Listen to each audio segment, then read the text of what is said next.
I am Cleopatra, last pharaoh of Egypt, and today I will tell you about the day I discovered that the greatest threat to my throne wasn't Rome, wasn't my siblings, but something ancient and terrible sleeping beneath the Nile itself, a secret that would test everything I believed about power, love, and the gods who watched over us.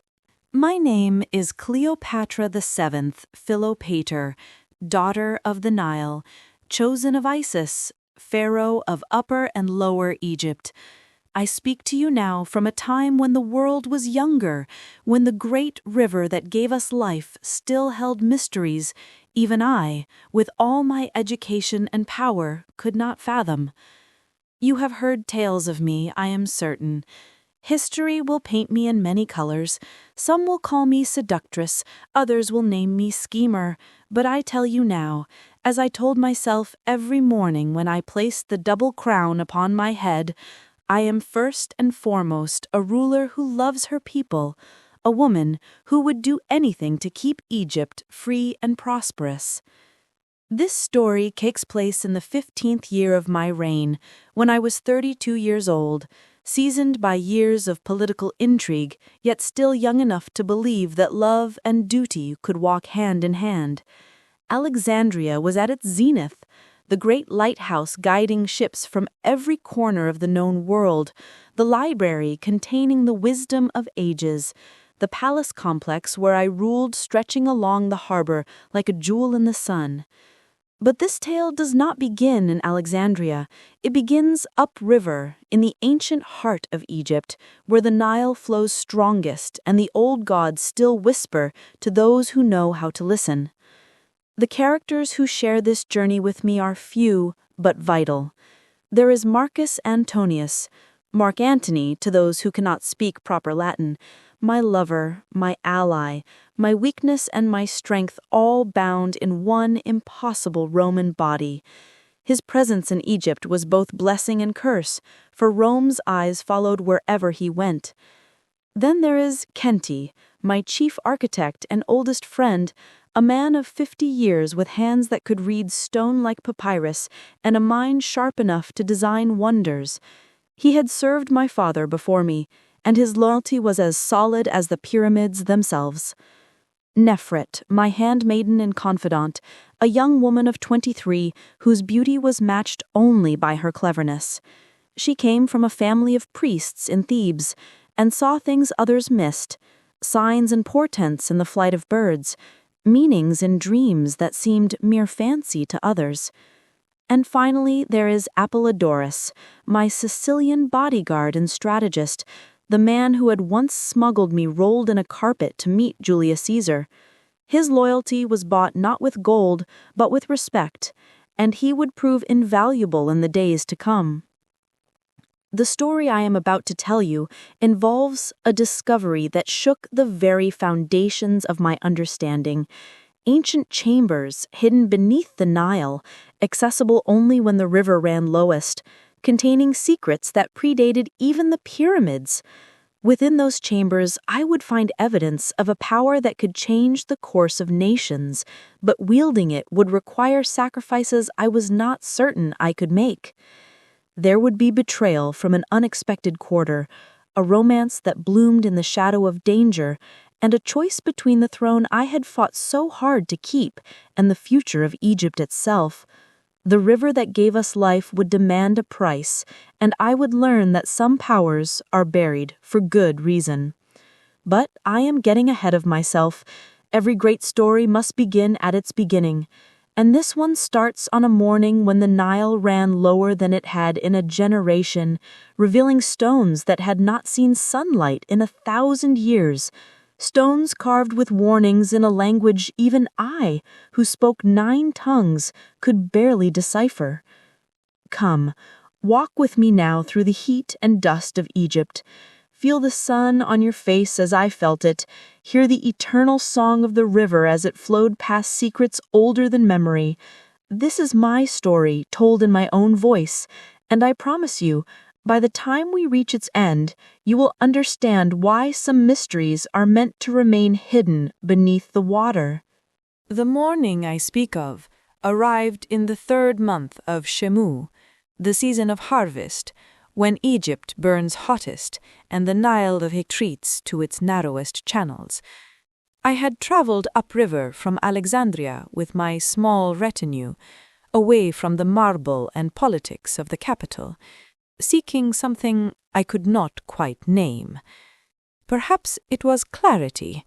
Perhaps it was escape from the constant whispers about Antony and Rome, about Octavian's growing power in the West, about whether my children would inherit anything more than ashes. We had anchored our royal barge near Dendera, where the great temple of Hathor rises from the desert like a prayer made stone. I chose this place deliberately. Hathor, goddess of love and joy, mother of mothers, had always spoken to something deep within me. When the weight of the crown grew too heavy, when the scheming of courtiers and the demands of Rome threatened to crush my spirit, I would think of Hathor's face carved in those temple columns, serene, eternal, unshakable. Let me paint for you the scene as it was that morning. The barge itself was a floating palace, 70 cubits long, with a cabin of cedar wood and ivory at its center. Purple silk canopies stretched overhead, providing shade from the merciless sun. The deck was inlaid with turquoise and lapis lazuli in patterns that mimicked the Nile's flow. At the prow, a golden statue of Isis spread her wings, protecting all who sailed beneath her blessing. My quarters within the cabin were simple by palace standards, but still luxurious. Cushions of fine linen stuffed with goose down, low tables of acacia wood bearing refreshments of dates, figs, and wine cooled in clay vessels. The walls were hung with tapestries depicting the great queens who came before me, Hatshepsut, Nefertiti, those who proved that a woman's hand could hold both scepter and mercy without weakness. I stood at the rail that morning, watching the sun climb over the eastern cliffs, painting the limestone gold and rose. The air smelled of river water and sun-baked mud, that distinctive scent that meant Egypt, that meant home. My clothing was practical for the heat, a simple sheath dress of white linen, so fine it was nearly transparent, falling from 2 straps over my shoulders to my ankles. Around my waist, a belt of gold set with carnelians. My feet were bare, as they often were in private, for I loved the feel of warm wood beneath my soles. The double crown I left in its chest.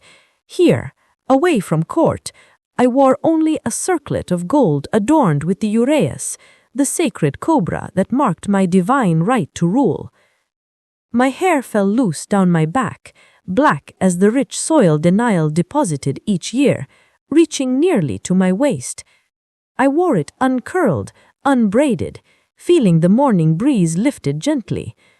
On my arms, golden serpent bracelets coiled from wrist to elbow, gifts from Antony, each scale detailed by a Roman craftsman but designed in the Egyptian style at my instruction. My face, which the poets call beautiful, though I consider it merely distinctive, bore minimal cosmetics this morning, just kohl lining my eyes, protecting them from the sun's glare, while invoking the eye of Horus for protection. I am not a tall woman, standing perhaps 5 feet and 3 inches in your modern measurements, but I have learned to command space through presence rather than stature. My body bears the marks of bearing 4 children, softer around the belly than in my youth, my breasts fuller, my hips wider. I do not hide these changes. They are evidence of life, of the future I have secured for Egypt through my sons and daughters. My hands are small but strong, adorned that morning with rings of gold and emerald, and my nails were painted with henna in intricate patterns that wound up my fingers like vines. It was Kenti who approached me first that morning, his sandals scuffing against the deck in that distinctive way that announced his presence before his voice did. I turned to greet him, and as always, felt a surge of affection for this man who had guided me since childhood. Kenti was a large man, not fat but solid, built like the monuments he designed. His shoulders were broad from years of physical labor in his youth, before his genius with mathematics and engineering elevated him to chief architect. His skin was the deep brown of Nubian ancestry, his face broad and honest, marked by the sun with lines that spoke of decades spent squinting at building plans in bright light. His head was shaved smooth, as was traditional for men of learning, revealing a skull that bore a scar above his left ear, a souvenir from a construction accident in his 20s that he claimed had knocked sense into him. He wore the simple white kilt of a working official, unadorned except for a leather belt from which hung his tools of measurement, copper squares, plumb lines, lengths of knotted cord for calculating angles. Around his neck, a thick gold chain bearing the cartouche I had given him 5 years prior, marking him as one under direct royal protection. His eyes were dark and keen, missing nothing, and his mouth was generous, quick to smile, but quicker to press into a thin line when he encountered shoddy workmanship or dangerous stupidity. "Majesty," he said, bowing his head with the casual respect of old friendship. "The priests from the temple have sent a messenger. They wish to speak with you about something they have discovered." I raised an eyebrow. Discovered? What manner of discovery brings priests running to their pharaoh before the sun has fully risen? "They would not tell the messenger, Majesty. They insist on speaking directly to you." The high priest Amenhotep emphasized that the matter was both urgent and sensitive. Kenti's expression was troubled, which troubled me turn. He was not a man given to worry without cause. Before I could respond, Nefret emerged from the cabin, carrying a tray with my morning meal, bread still warm from the barge's small oven, soft cheese made from goat's milk, honey in a small clay pot, and a cup of beer, weak and cool. She set the tray on a nearby table and bowed, her movements graceful as water flowing. Nefret was beautiful in the way morning light is beautiful, natural, uncontrived, impossible to improve upon. She stood perhaps 3 inches taller than I, slender as a reed but strong from years of service that involved far more than simply holding my mirror. Her skin was the color of light amber, common among those from the Theban region, smooth and unblemished. Her face was oval, with high cheekbones and a small straight nose, but it was her eyes that captured attention, large, luminous, the color of dark honey. Set beneath eyebrows she kept shaped into perfect arches. She wore her hair in dozens of thin braids threaded with blue beads that clicked softly when she moved, the braids gathered at the nape of her neck and falling down her back. Her dress was simpler than mine, a pale yellow linen that ended at her knees, leaving her long legs bare for ease of movement. Around her neck she wore an amulet of turquoise shaped like the eye of Horus, protection against evil. Her wrists bore simple copper bracelets, and her feet were shod and sturdy leather sandals. What made Nefret invaluable was not her appearance, but her mind. She had been trained from childhood in the Temple of Mut, learning to read both hieroglyphics and the older, more complex hieratic script. She understood the movements of stars, the properties of herbs, the symbolism of dreams. More than once, her insights had warned me of danger before it could strike. "You did not sleep well, Majesty," she observed quietly, setting the tray down. It was not a question. She could read the shadows beneath my eyes, the tension in my shoulders. "Dreams, again," I admitted, taking a piece of bread and dipping it in honey. "The same ones, water rising, covering everything, a voice calling from beneath the river, speaking words I cannot understand. Nefret's eyes widen slightly. The dreams persist. Majesty, I told you, such dreams are not random. The gods are trying to tell you something. Or perhaps I simply ate too much fish at dinner, I said lightly, though I did not believe it. The dreams had been growing stronger for weeks, ever since the Nile had begun its annual retreat. Always the same images: water, darkness, a sense of something vast and ancient stirring in the depths. And always that voice, urgent, desperate, warning or beckoning, I could not tell which. It was at that moment that Apollodorus appeared, climbing up from the lower deck where he had been overseeing the guards.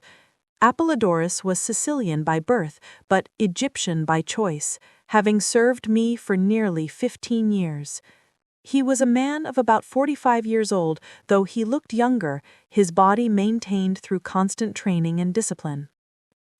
He stood tall, perhaps 6 feet in height, with the build of a professional soldier, broad shoulders, muscled arms, a torso that tapered to narrow hips, legs strong from years of marching. His skin was olive, tanned dark by the African sun, and his face was all sharp angles, prominent cheekbones, a strong jaw, a nose that had been broken at least twice and healed slightly crooked.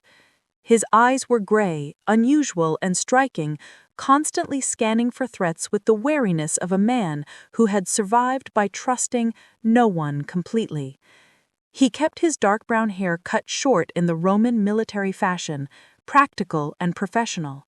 A scar ran from his left eyebrow to his cheek, the gift of a dagger fight in Cyprus years ago.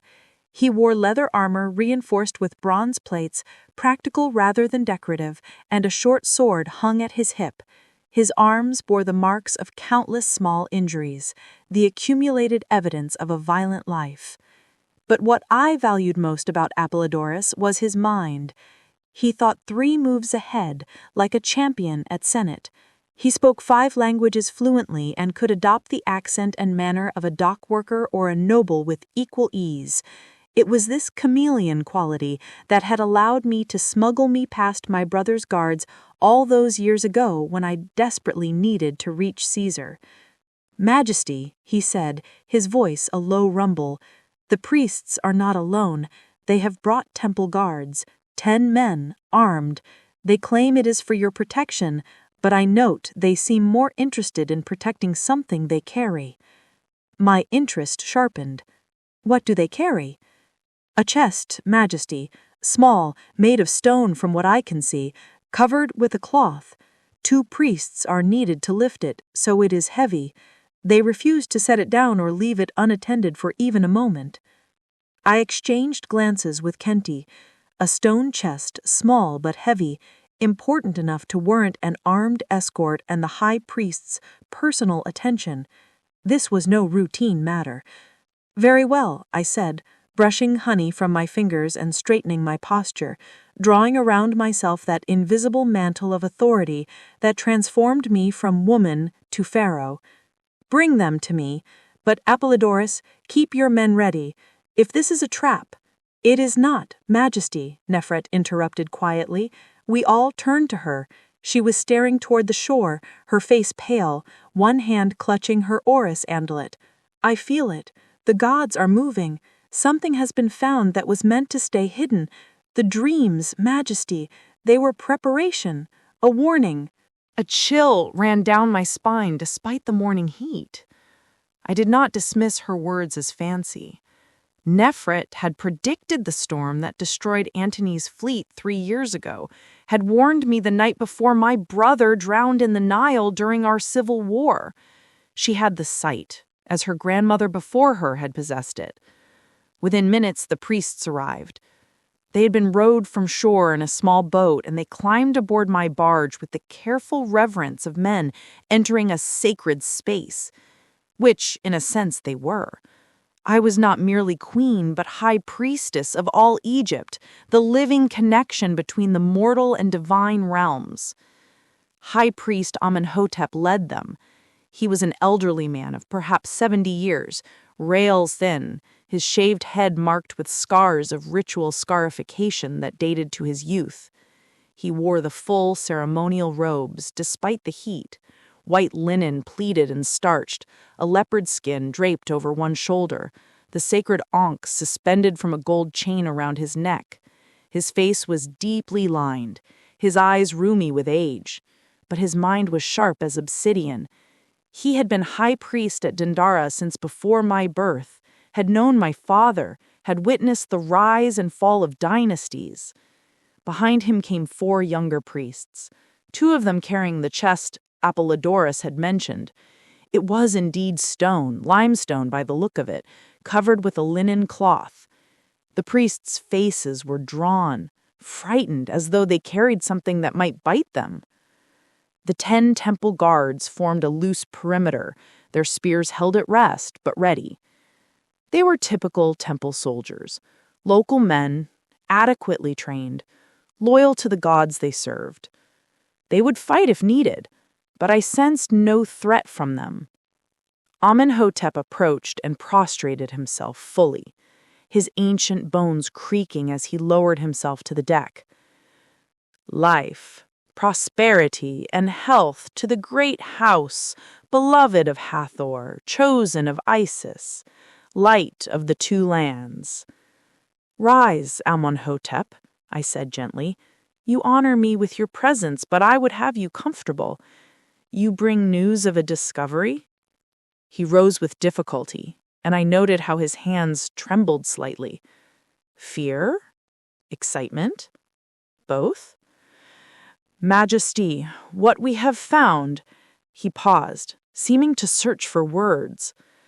The Nile has retreated further than in my lifetime, perhaps further than in any lifetime for many generations.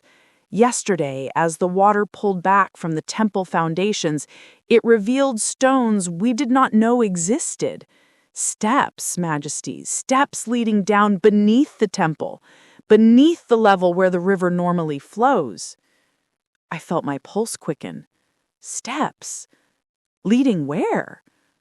To a chamber, Majesty, sealed with stones bearing cartouches from the Old Kingdom, from before the pyramids themselves were raised. The seals were intact, unbroken for thousands of years. But the water's retreat exposed the entrance, and he hesitated.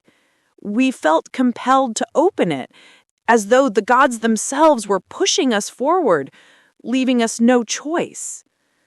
Kenty leaned forward, his engineer's mind engaged. You opened a sealed chamber from the Old Kingdom? Without royal permission? That is... I know, Amenhotep interrupted, anguish in his voice. I know the laws, the protocols, but Majesty, we heard sounds from within. Not water, not animals. Voices, or something like voices. Singing, perhaps, or chanting, and the stones themselves seemed to hum with power. 3 of my priests refused to go further, claiming they felt the anger of the gods. But I went down with those brave enough to follow. He gestured to the chest. We found many things in that chamber, artifacts beyond counting, but we brought only this, the most important, the most terrible. We sealed the chamber again as best we could and came directly to you.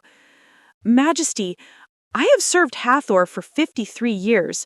I have studied the ancient texts, have learned the old languages that even most priests no longer speak. And I tell you, what lies in that chamber should not exist. It predates everything we know of our history. My mouth was dry. I gestured to the priests carrying the chest. Show me. They set it down carefully, reverently. The cloth was removed, revealing a limestone box perhaps 2 feet long, 1 foot wide, and 1 foot deep. The surface was covered in inscriptions, but they were like nothing I had ever seen. Hieroglyphs, yes, but older, simpler, arranged in patterns that seemed almost mathematical. And between the glyphs, symbols I did not recognize at all, curved and angular, simultaneously suggesting meanings my mind could not quite grasp. And beside the scroll, a small statue. It was carved from the stone I could not identify, black but with depths to it, as though you could fall into its surface and never reach bottom. It depicted a figure that was neither quite human nor quite animal, with the body of a man, but the head of something that might have been a crocodile or a serpent or something else entirely. Its eyes were inlaid with gems that caught the light and seemed to glow with their own internal fire. "By all the gods," Kenty whispered, leaning close to examine the statue. "The craftsmanship! This should not be possible. The tool marks are unlike anything I have ever seen. And the stone!" Nefrit had backed away, her hand pressed to her mouth, her eyes wide with horror or awe or both. "Majesty, do not touch it. Please. I see. Her voice broke. "Majesty, that thing is not merely a statue. Something lives within it. Something that has been waiting." Amenhotep nodded gravely. "The handmaiden speaks truth. We felt it as well. Majesty, the scroll, the parts we could decipher, speaks of a power over than the gods themselves, a force that the ancient kings bound beneath the river, using rituals and sacrifices we can barely comprehend. It was sealed away because it could not be destroyed, and those who imprisoned it left warnings that it must never be freed." I stared at the statue, and I swear by all I hold sacred, it stared back at me. I felt something then, a presence brushing against my mind like a cat rubbing against your leg, simultaneously comforting and disturbing. And in that moment, I heard it, the voice from my dreams, clearer now than ever before. It spoke no words I could understand, but I grasped its meaning nonetheless. It knew me. It had been calling to me. It had something to show me, something to offer me. Power, yes, but more than that. Knowledge, understanding, the ability to secure Egypt's future against all threats, to make my children's inheritance unshakable. All it asked, in return, was freedom. I pulled my hand back. I had not realized I had been reaching for the statue, and stepped away, my heart pounding. "Cover it," I commanded, "now." The priests hurried to obey, replacing the cloth, closing the lid. But even sealed, I could feel it, a thrumming in the air, a subtle vibration that made my teeth ache. "Majesty," Amenhotep said carefully, "we thought perhaps you would know what to do. The ancient texts in the temple library might hold answers, but many are in languages I cannot read, and you are known for your scholarship. You speak and read 9 tongues, they say. Perhaps you can decipher what we cannot." I looked at Kenty, at Apollodorus, and Nefrit. Each of them wore expressions of concern, though for different reasons. Kenty was intrigued despite his worry, his mind already working on the puzzle of the chamber's construction. Apollodorus was calculating threats, his hand never far from his sword. And Nefrit looked terrified. "We will go to the chamber," I decided, "today. I want to see it myself, see what else lies within. But first, we will consult the temple library. Amenhotep, have your priests bring me everything you have regarding the Old Kingdom, particularly anything that mentions sealing rituals or powers bound beneath the river."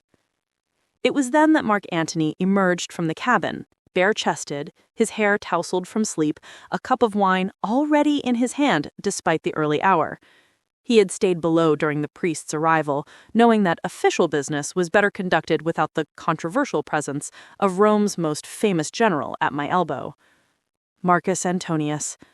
Even now, after years together, the sight of him could steal my breath. He was 52 years old that summer, but age had only made him more imposing rather than diminishing him. He stood 6 feet tall, perhaps slightly more, with the build of a man who had spent his life in war. Broad shoulders, deep chest, arms thick with muscle. His skin was tanned dark from years campaigning under Mediterranean suns, marked with scars that formed a map of his violent life. A spear thrust on his left shoulder, sword cuts across his ribs, burns on his right forearm from Greek fire during a naval battle. His face was all Roman, strong nose, square jaw, heavy brow. But there was sensuality there too, in the fullness of his lips, the way his dark eyes could shift from cold and calculating to warm and inviting in an instant. His hair was brown, shot through with gray, curling slightly, usually kept shorter but grown longer during our time in Egypt. He wore it carelessly, like everything else about him, Roman discipline forgotten in favor of Egyptian ease. That morning, he wore only a simple kilt I had given him, Egyptian style, his powerful legs bare, his feet unshod. Around his neck, a thick gold chain bearing both Roman and Egyptian symbols, the eagle and the ankh intertwined. He had no shame about his body, moving with the easy confidence of a man who had commanded legions and bedded queens. "What troubles my lioness so early?" he asked in Greek, our private language, moving to stand beside me. His presence was like warmth from a fire, comforting but potentially dangerous if you got too close. He smelled of wine and sleep and something undefinably him, masculine and familiar. "Old mysteries," I said, leaning briefly against his solid warmth before remembering we had an audience. The priests had turned away politely, but I saw Kenty's slight smile. He approved of Antony, unlike many of my advisors. He saw in the Roman what I saw. A warrior, yes, but also a man capable of great love, great loyalty, and great foolishness in equal measure. "Mysteries are your specialty, my beloved. Shall I fetch my sword? You have that look about you, the one that means adventure and probably danger." "Not yet," I said, "but perhaps soon. For now I need to read, and you need to stay clear of temple politics. You know how they feel about Romans." He laughed, a booming sound that scattered the tension in the air. "I shall remain decorative and quiet, then. An unusual role for Marcus Antonius, but for you, beloved, anything." As he retreated back into the cabin, I turned to face my assembled advisors and the nervous priests. "Here is what will happen," I said, my voice taking on the tone of absolute authority that allowed no argument. "Amenhotep, send for your texts. I want everything relevant brought to my barge within the hour. Kenty, gather your tools and your sharpest mind. You will examine that chamber as an engineer and tell me how it was built and how it remains intact beneath the river. Apollodorus, double the guard. No one approaches this barge without my explicit permission. And Nephrit." I paused, looking at my handmaiden, who still looked shaken. "I need you to consult the old ways. Read the signs. Meditate, pray, divine, whatever you need to do. Tell me what the gods are saying, if they are saying anything at all." She nodded, though her hands still trembled. "Majesty, I must warn you, whatever lies in that chamber, whatever speaks from that statue, it is not of the gods we know. It is older, and it is hungry." "Hungry for what?" I asked. "For everything," she whispered. "For the world above, for light and air and life. It has been imprisoned in darkness for so long that it would devour anything to be free." A chill wind seemed to blow across the deck, though the air was still. I felt the weight of decision pressing down on me, heavier than any crown. I could order the chamber resealed, the chest thrown into the deepest part of the Nile, the entrance buried and forgotten. That would be the safe choice, the wise choice. But I was Cleopatra. I had never chosen safety over power, wisdom over opportunity. Egypt was threatened on all sides, by Rome, by internal unrest, by the eternal problem of succession and civil war that had plagued my family for generations. If this chamber held even a fraction of the power Amenhotep suggested, could I afford to ignore it? And more than that, I will be honest with you, for I promised to tell this story true. I wanted to know. I have always been cursed with curiosity, with the need to understand, to learn, to possess knowledge that others do not. It is this quality that made me study languages until I could speak to anyone from any land in their own tongue. It is what drove me to read every text in Alexandria's great library, to study mathematics and astronomy and medicine and philosophy. Here was a mystery that predated everything I thought I knew about Egypt, about the world itself. How could I turn away? "We proceed," I said firmly, "but carefully. The chamber will be examined, the texts will be studied, and we will understand what we are dealing with before any decisions are made. Is that clear?" They all bowed, even Antony, who had been watching from the cabin doorway, but I saw the worry in their eyes, felt my own uncertainty like a stone in my belly. I had no way of knowing then that my decision would lead to betrayal from the one I trusted most, would force me to choose between the man I loved and the country I served, would bring me face to face with something so ancient and powerful that even the gods feared it. The sun had fully risen now, burning away the morning mist, revealing the river in all its glory. The Nile flowed past, eternal and serene, its surface hiding depths we could not fathom. Somewhere beneath those waters, in chambers that should not exist, something waited. And I, Cleopatra, last pharaoh of Egypt, had just decided to answer its call. This was my first mistake. It would not be my last. The texts arrived within an hour, as I had commanded. 6 priests staggered aboard under the weight of scroll cases and bound codices, some so ancient that dust rose from them like smoke.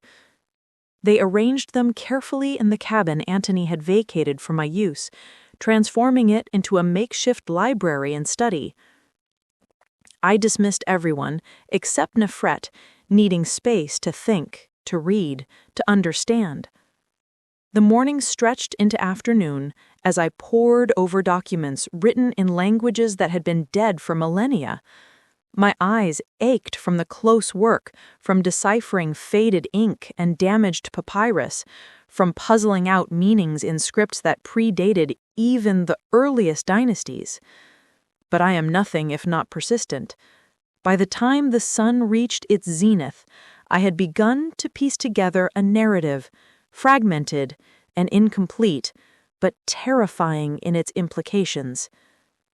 The text spoke of a time before Egypt was unified, before the first pharaohs wore the double crown, when the land was divided into warring kingdoms and the gods walked openly among men. In those days, the Nile was not merely a river, but a barrier between worlds, a threshold between the realm of the living and something else, something older and darker, that existed in the spaces between creation. There had been beings, then, the texts claimed, that were neither gods nor men nor demons, but something that predated all three. They fed on human emotion, on fear and desire and ambition, growing stronger with each offering. Some tribes worshipped them, building temples in their honor, sacrificing not just animals, but people, drowning them in the Nile to appease these ancient appetites. But one king, his name was lost to time, erased deliberately from every record I could find, leaving only the title, He Who Bound the Darkness. This king had discovered a way to imprison these beings, using rituals that required unimaginable sacrifice, drawing on the power of the Nile itself during the rare conjunction of celestial events. He had created chambers beneath the river, sealed with magic and mathematics intertwined, trapping the ancient powers where they could no longer touch the world of the living. The cost had been enormous. The texts were vague on specifics, but they spoke of entire cities emptied, of the king's own family consumed in the working, of the Nile running red for 7 days and 7 nights. When it was done, the chambers were sealed, and warnings were carved in every temple. These places must never be disturbed. These seals must never be broken, for what lay beneath was not dead, but merely sleeping, and its dreams could poison the world. I sat back, rubbing my tired eyes, feeling the weight of this knowledge settle on my shoulders like a physical burden. Nefret had been reading as well, working through texts written in the hieratic script she had learned in the temples. She looked up as I moved, her face pale. "Majesty, I have found something else, a prophecy or perhaps a warning. It says that when the river runs lowest, when the ancient seals are exposed, one will come who speaks with the voice of authority, who carries the blood of the old kings. This one will be offered a choice, to leave the darkness bound or to wield its power. If they choose power, the prophecy says, they will save what they love most, but lose everything else." "Cryptic oracle nonsense," I said, but my voice lacked conviction. I thought of the statue's eyes, of the voice in my dreams, of the way my heart had raced when I looked into that stone chest. "Does it say what happens if the power is refused?" "No, Majesty, but there is a note here, added by a later scribe. It says that refusal is not truly possible once contact has been made. The power knows you now, it says. It will not rest until it has what it desires." A knock at the cabin door interrupted us. Kenty entered, his face flushed with excitement despite the oppressive heat. He had been down to the chamber, I realized, while I had been reading. His kilt was stained with mud and water, and he carried a leather satchel bulging with tools and papers. "Majesty, you must see it for yourself. The engineering alone, it defies everything I know about construction, about mathematics, about the properties of stone and water. The chamber should have flooded the moment it was opened. The pressure from the river above should have crushed it thousands of years ago, but it remains intact, dry, as though it exists outside the normal rules that govern the physical world." "Tell me what you found," I commanded, grateful for the distraction from prophecies and dire warnings. He spread papers across the table, sketches he had made of the chamber's layout. "The entrance is exactly as Amenhotep described, steps leading down from beneath the temple foundation. But, Majesty, those steps go deep, more than 50 cubits below the normal river level, carved through solid limestone. At the bottom, a corridor, then a series of rooms arranged in a pattern that mirrors certain constellations, Orion, Sirius, others I could not immediately identify." His finger traced paths on the drawings. "The central chamber is circular, perhaps 30 cubits in diameter. The ceiling is covered with inscriptions, but also with something else, metal of a type I cannot identify, arranged in complex geometric patterns. It creates a resonance, Majesty. When you speak in that chamber, your voice echoes in strange ways, as though the room itself is responding, shaping the sound into something else." "What else did you find?" I asked, leaning forward. "Amenhotep said there were many artifacts." "Thousands, Majesty. Statues like the one you saw, but also tools, weapons, vessels containing substances that remain liquid after millennia, tablets covered with writing in multiple languages, and in the very center of the main chamber, a pool of water that does not come from the Nile. I tested it.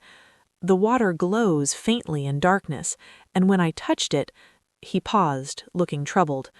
"When I touched it, I saw things, visions perhaps, or memories that were not my own. I saw this chamber being built, saw the rituals performed here, saw people dressed in styles that predate any historical record I know."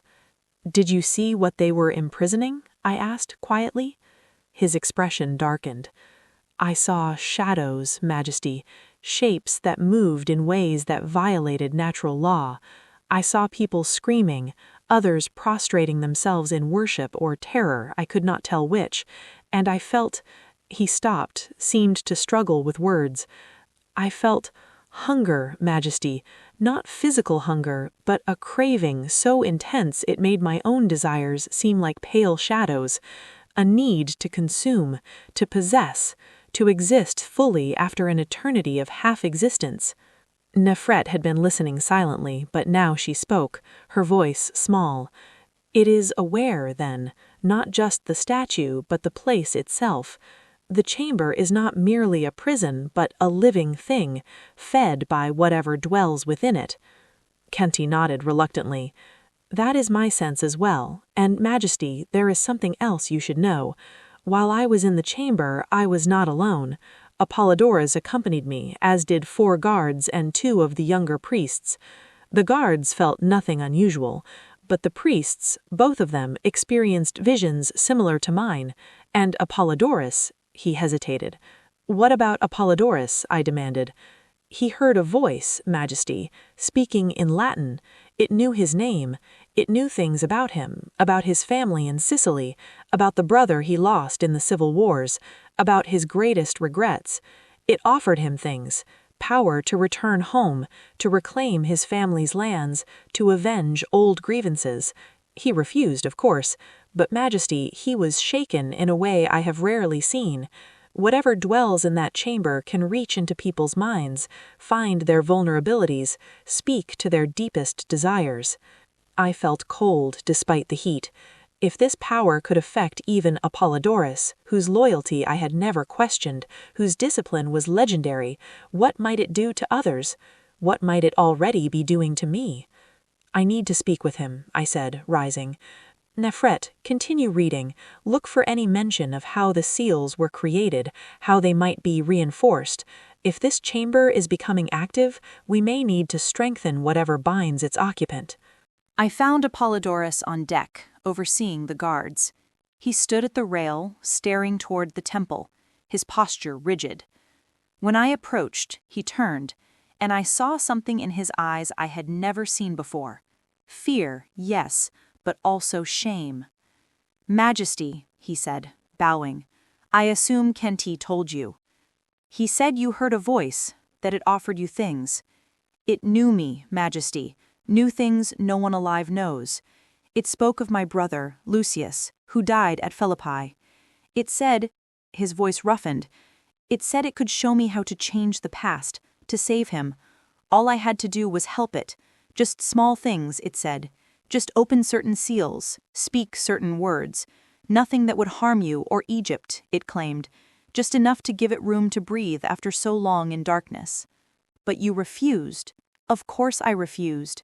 The words came out harsh, almost angry. Majesty, I have served you for 15 years. I smuggled you past your enemies, have put my body between you and assassins' blades more times than I can count. Do you think some supernatural trickery would make me betray that? I placed my hand on his arm, felt the tension thrumming through him. I know your loyalty, old friend. I do not question it. But I need you to tell me, do you still hear the voice, even now away from the chamber? He was silent for a long moment, and that silence was answer enough. Finally, he nodded. Quietly, like a whisper at the edge of hearing, it is not speaking words anymore, just presence, reminding me it is there, that the offer remains open. Then you will not return to that chamber, I said firmly. From now on, only I will go down there. I will not risk others being compromised. Majesty, no, Apollodorus protested. If it can affect me, it can certainly affect you, and you are far more important to its purposes than a simple bodyguard. Let me seal the entrance now, before what? I interrupted. Before I make a mistake? Before I am tempted by what it offers? Apollodorus, I appreciate your concern, but I am not a child to be protected from difficult choices. I am Pharaoh. If this power exists, if it can be controlled or must be destroyed, that responsibility falls to me alone. He looked like he wanted to argue further, but knew better than to contradict a direct command. Then at least take precautions, Majesty. Nefret should come with you. Her gifts might provide warning if the entity tries to influence you, and I will wait at the entrance with men ready to seal it if needed. I agreed to this compromise, though I suspected that if the power in that chamber wanted me, No amount of preparation would prevent it from reaching me, but I kept this thought to myself. The afternoon wore on. Antony found me later, insisting I eat, drink, rest. He was worried, I could see, though he tried to hide it behind jokes and wine. We sat together in the cabin as the sun began its descent toward the western cliffs, casting long shadows across the river. "You are going to go down there tonight, aren't you?" he said, not quite making it a question. "How did you know?" "Because I know you, beloved. You cannot resist a mystery, especially one wrapped in danger and ancient power. It is one of the things I love about you, even as it terrifies me." He took my hand, his large fingers enveloping mine. "I should forbid it, as your lover, as your ally, as someone who has some claim to your safety, if not your obedience." "But you will not forbid it." "No, because you would go anyway, and we would argue, and I would rather spend what might be our last evening together in peace than in conflict." His attempt at levity fell flat, and I saw genuine fear in his eyes. "Cleopatra, I have fought in more battles than I can count, have seen things that would break lesser men, but this feels different. This feels like we are playing games with forces that view us the way we view insects." "Then why not seal the chamber? Why not throw that cursed statue into the deepest part of the sea and forget we ever found it?" He looked at me steadily. "Because you have already decided you cannot, because Egypt needs you to be strong, and this power, if controlled, could make you invincible. Because Octavian is coming, beloved, whether we speak of it or not. He is gathering his forces, and one day soon we will have to face him, and when that day comes, conventional armies and alliances may not be enough." His words struck home, because they echoed my own thoughts. Octavian, my enemy in Rome, Antony's rival, the cold and calculating heir to Caesar who wanted nothing more than to crush Egypt and make it a Roman province. We had defeated him once, at Philippi, but that had been years ago, when Antony was still at the height of his power. Now Octavian was the one ascendant, gathering support, building fleets, preparing for the war we all knew was inevitable. If the power in that chamber could tip the balance, could give me weapons or knowledge or influence that Rome could not match, could I afford to ignore it out of fear? "I see the calculation in your eyes," Antony said softly, "the weighing of risks and rewards. It is what makes you a great queen, beloved. But remember, some prices are too high, even for victory." "And what if the price of not using this power is Egypt's destruction?" I countered. "What if my caution leads to our children being enslaved, our culture erased, everything we have built turned to dust?" "Then we will face that fate with honor," he said simply. "But at least we will face it as ourselves, not as vessels for something ancient and hungry that wears our faces while consuming our souls." I had no answer for that. We sat in silence as the sun set, painting the sky in shades of red and gold that seemed like a warning written in celestial fire. I leaned against his solid warmth, letting myself be simply a woman for these few moments, rather than a queen with the weight of nations on her shoulders.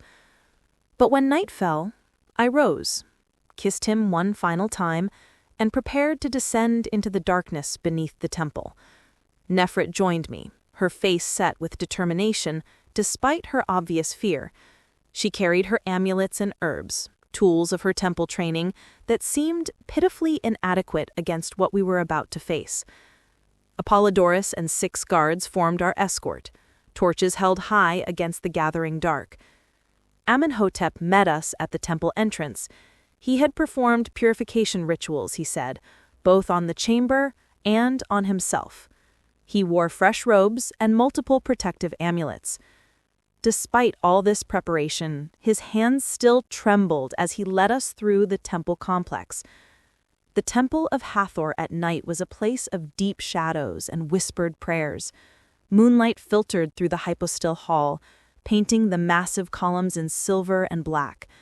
The ceiling, covered with images of the sky goddess Nut swallowing the sun and giving birth to it each day, seemed to move in the flickering torchlight, as though the goddess herself watched our progress with disapproval. We passed through chambers dedicated to various aspects of the goddess. Hathor as protector, as mother, as the fierce Eye of Ra who nearly destroyed humanity in her rage. I thought about that last aspect as we walked. The story went that Ra had sent Hathor to punish rebellious humans, and she had become so consumed with bloodlust that she could not stop killing even when Ra commanded it. He had to trick her, dyeing beer red to look like blood, and when she drank it, she became too drunk to continue her slaughter. The moral of the story, I had always thought, was that even gods could be overcome by their own nature, by appetites that grew beyond control. I wondered if the same was true of the power we were about to confront.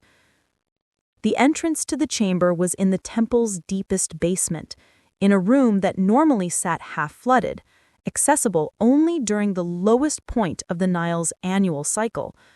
The water had indeed retreated dramatically, leaving mud and a smell of river bottom, of ancient decay. And there, revealed by the lowered water level, was the entrance, a rectangular opening carved into the limestone floor, steps leading down into blackness that seemed to swallow our torchlight. The stones around the entrance were covered with warning inscriptions. I paused to read them, my torchlight casting jumping shadows across the carved hieroglyphs. Let no man disturb this place, let no hand touch these seals, let no voice speak the names inscribed within. Here lies bound that which must not walk, that which must not speak, that which must not dream in the world of the living. By the authority of he who bound the darkness, by the power of the Nile, by the will of the gods themselves, let this place remain sealed until the stars fall from the sky. Nefret clutched my arm. Majesty, we should not go further. The warning is clear. The warning was written by men who may have had their own reasons for keeping this power hidden, I said, though I felt the weight of those ancient words like physical pressure. Perhaps they feared it, or perhaps they wanted to keep it for themselves and their descendants. We cannot know their motives. But even as I spoke, I felt doubt creeping in. Who was I to dismiss the warnings of those ancient kings? Who was I to risk awakening something that had been deliberately imprisoned? And yet, I began to descend. Because I was Cleopatra. Because Egypt needed me to be strong. Because the voice in my dreams had promised me answers to questions I had not yet learned to ask. The stairs went down much further than Kenty's description had suggested. We descended for what felt like an eternity, the walls pressing close, the air growing thick and hard to breathe. The torch smoke had nowhere to go, hanging in acrid clouds that made my eyes water. I counted steps, 50, 100, 150, and still we descended. Finally, the stairs opened into the corridor Kenty had described. Here the walls were covered with inscriptions and images, layers upon layers of them, as though each generation had added their own warnings and observations. Some were in hieroglyphics I could read easily. Others were in scripts so ancient I could only guess at their meanings. And interspersed among the Egyptian writing were symbols I had never seen before, geometric patterns that seemed to shift and move when I looked at them directly.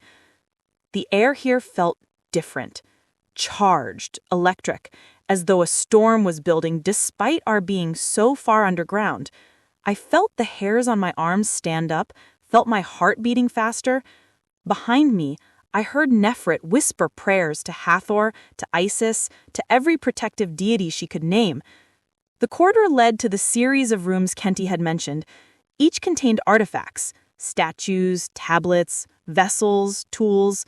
In the dim torchlight, they seemed to watch us pass, ancient eyes tracking our progress. Some of the statues were beautiful, carved with exquisite skill. Others were deliberately ugly, monstrous, designed to inspire fear. All of them felt alive in ways that ordinary stone should not. And then we reached the central chamber. Kenty's description had done it justice. It was indeed circular, but vast, the ceiling lost in shadows that our torches could not penetrate. The floor was polished to mere smoothness, reflecting our lights and making it seem as though we walked on a surface of captured fire. And yes, there were the metal patterns Kenty had described, intricate geometric designs that covered every surface, walls and ceiling and floor, creating a three-dimensional maze of silver and copper and something else that might have been gold but had a strange greenish tint. In the center of the chamber, the pool. It was perhaps 10 feet in diameter, perfectly circular, filled with water that glowed with its own pale light, not bright, but enough to see by, a ghostly luminescence that reminded me of certain fish that lived in the deepest parts of the sea. The water was absolutely still, not a ripple disturbing its surface, despite our movement and the air currents from our passage. Arranged around the pool were 7 larger statues, each perhaps 8 feet tall, each depicting the same strange hybrid creature, human body, animal head, but no 2 heads were quite alike. One was serpentine, another crocodilian. A third was something I could not identify, with too many eyes and a mouth that split impossibly wide. They faced outward as though guarding the pool, or perhaps guarding us from what lay within it. And there, carved into the floor in a circle around the pool, were names.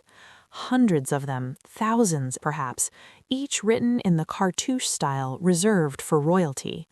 But these were not the names of any pharaohs I knew.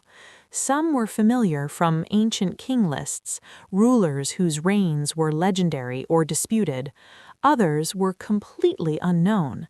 And some seemed to be the same name repeated with slight variations, as though one entity had worn many identities across vast stretches of time. "Majesty," Apollodorus said quietly, his voice tight with tension. "We should not linger here. Take what observations you need and let us leave." But I barely heard him. I was drawn to the pool, unable to look away from that glowing water. I felt it calling to me, not with words, but with something deeper, more fundamental. It knew me, it had been waiting for me. All of history, all of time had been leading to this moment. I stepped forward, and Nefret cried out, grabbing for my arm, but she was too slow, or perhaps I was too determined. I reached the edge of the pool and looked down into its depths. The water was not deep. I could see the bottom, perhaps 6 feet down, covered with more of those shifting symbols. But as I stared, the bottom seemed to recede, to fall away into impossible distance, and I was looking not down into water, but into something else entirely, into a vast darkness, filled with stars that were not stars, with shapes that moved in ways that defied geometry. And then I saw them, the entities, the things that had been bound here. They were not bodies in any conventional sense, not creatures with definable forms. They were hunger given shape, desire made manifest, ambition crystallized into something that could almost pass for life. They swirled in that darkness like smoke, like ink in water, constantly shifting, constantly hungry. But they were not alone. I saw others in that darkness, faces I recognized. Some were historical figures, pharaohs and priests and scholars from ages past, who had ventured too close to this place and been consumed by it. Their identities persisted somehow, trapped in that nowhere place, feeding the entities with their knowledge and memories and fear. And I understood then what this place truly was, not just a prison, but a trap, a lure. The power was real, yes, but it came at a cost. To use it, you had to give something of yourself, and piece by piece, offering by offering, it would take everything until nothing remained but another face in the darkness, another source of nourishment for the ancient hunger. I tried to step back, but found I could not move. The water's glow had intensified, bathing me in cold light. I felt something brush against my mind, not the seductive whisper from my dreams, but something rawer, more honest. It showed me what it could do, what it could give me. I saw Egypt victorious over Rome, saw Octavian kneeling before my throne, saw my children inheriting an empire that stretched from the Atlantic to India. I saw myself immortal, ageless, ruling for centuries as the god-queen I was meant to be. I saw knowledge, all the secrets of the universe laid bare, every mystery solved, every question answered. And I understood then what this place truly was, not just a prison, but the price. Saw myself changing, slowly at first, but with gathering speed. Saw my humanity burning away like morning mist. Saw myself becoming something else, something that wore my face but was no longer me. Saw the day when I would willingly step into that pool, descend into the darkness, and join the others in feeding the eternal hunger. "No," I whispered, the word torn from me with immense effort. "No, I refuse." The pressure intensified, crushing down on me like the weight of the Nile itself. The entities in the pool surged upward, and I saw their true nature in that moment. Not gods, not demons, but something older than either. Things that had existed in the chaos before creation, that had been cast aside when the gods brought order to the universe, that had been seething in the gaps and cracks of reality ever since, waiting for a chance to return. They could not force me, the ancient seals prevented that, the rituals and sacrifices that had gone into this chamber's creation still held power, but they could entice, could tempt, could show me visions of glory and terror until my will broke and I chose to accept their offer. It was Nefret who saved me. She stepped forward, chanting in a language I did not recognize, something from her temple training, older even than the hieratic script. She threw powder into the pool, salt, I think, and herbs, and perhaps her own blood, I could not tell in the confusion. The water hissed and steamed, and the connection between me and the entities suddenly snapped. I stumbled backward, would have fallen if Apollodorus hadn't caught me. "Out," he commanded. "Everyone out, now." We fled. There is no other word for it. We ran back through that corridor, past the watching statues, up those endless stairs, with something pursuing us, not physically, but we felt it nonetheless, a pressure at our backs, an anger that made the very stones around us groan and crack. We burst out of the entrance into the night air, gasping and shaking. Behind us, from deep within the chamber, came a sound like thunder, or like laughter, or like both at once. The temple itself seemed to shudder, and several guards cried out in fear, certain the entire structure would collapse on us. But it held. After a moment, the shaking stopped, the sound faded, and we were left standing in the mud beneath a sky full of stars that suddenly seemed very far away and very cold. I was trembling, I realized. I, Cleopatra, who had faced down armies and assassins and the combined might of Rome, was shaking like a frightened child.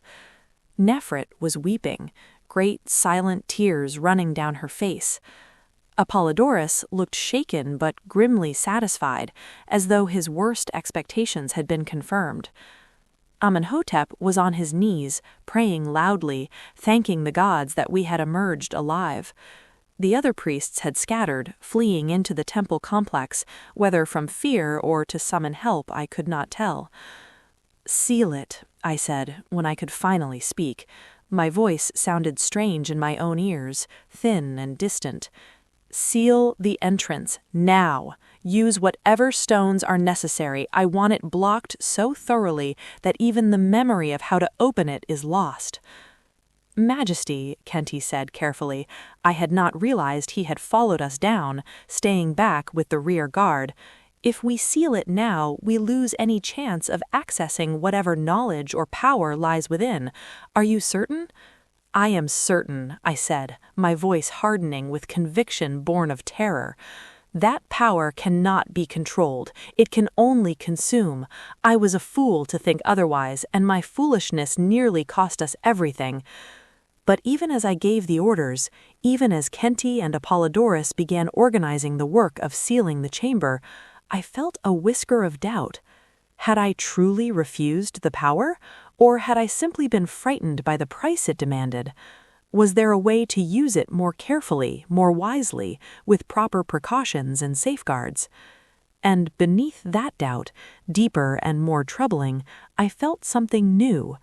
A connection, thin as a spider's tread, but present nonetheless, linking me to the darkness beneath the temple.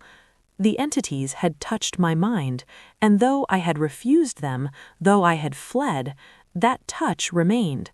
They knew me now, more intimately than any lover, and I knew them. I wondered, as we worked through the night to seal the entrance, if that was intentional, if the chamber was designed not just to imprison, but to test, to mark those who came seeking power, if by touching that water, by looking into that pool, I had been changed in ways I could not yet understand. The work took hours. We rolled stones across the entrance, packed mud around them, carved seals and warnings on top of the blockage. As the night wore toward dawn, I felt exhaustion pulling at me, but also a strange exhilaration. I had faced something ancient and terrible and had survived. I had been offered godlike power and had refused it. Surely that meant something. Surely that proved I was strong enough to resist any temptation.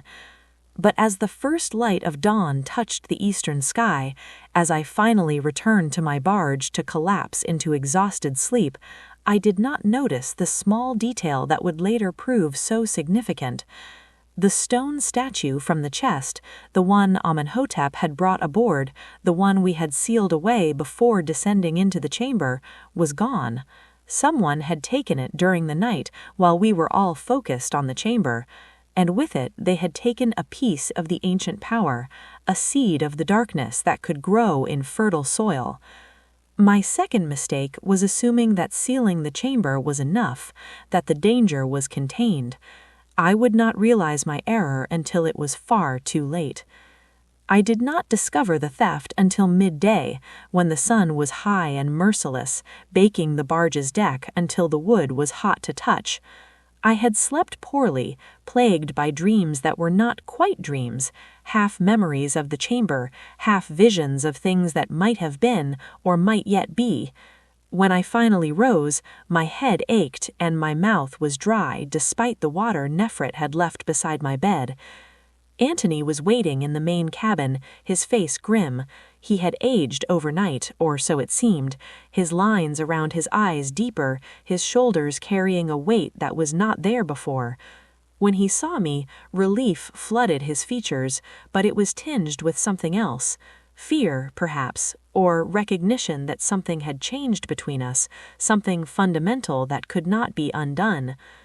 "You went down there," he said, not an accusation, just a statement of fact. I did. And? I saw things that no mortal should see. I was offered power that would make me a god, and I refused it. I moved to pour myself wine, needing something to wash the bitter taste from my mouth. The chamber is sealed. The danger is contained. Is it? His voice was soft, but I heard the doubt in it. Beloved, you do not look like a woman who has won a victory. You look haunted. Before I could respond, Apollodorus burst into the cabin, his face flushed, his hand on his sword. "Majesty, the statue is gone. The chest we sealed. Someone broke it open during the night and took the statue. The scroll remains, but the statue itself has vanished." The wine cup slipped from my fingers, shattering on the deck. "Impossible! There were guards. No one could have—" "The guards remember nothing," Apollodorus interrupted. "They were at their posts all night, or so they believe, but there is a gap in their memories, perhaps 2 hours, perhaps 3, when time simply disappeared for them, and during that gap, someone entered the cabin where the chest was stored, broke the seal, which should have required considerable strength, and removed only the statue." ice in my veins despite the heat. Who had access to the barge during the night?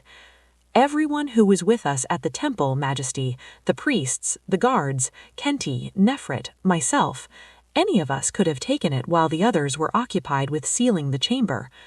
Or it could have been someone we did not notice, Antony added grimly, someone who waited until we were all distracted and slipped aboard unseen.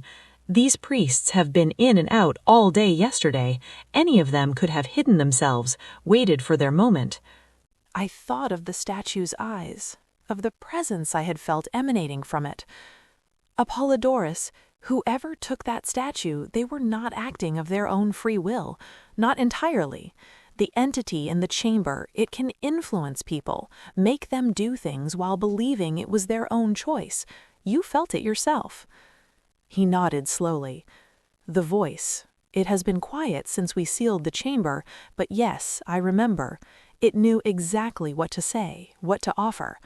If it can do that from behind all those seals and stones, what can it do with the statue as a focus, with a piece of itself outside the prison? We need to find who took it, I said, my mind racing, immediately, before they can do whatever the entity wants them to do. Gather everyone who was aboard last night, priests, guards, servants, everyone. I will question them myself. But even as I gave the orders, I felt the futility of it. If the entity could erase memories, make people forget their own actions, how could interrogation reveal the truth? Still, I had to try. The questioning took the rest of the day. I had Kenti bring each person to me individually, away from the others, hoping that isolation might break through whatever influence they were under.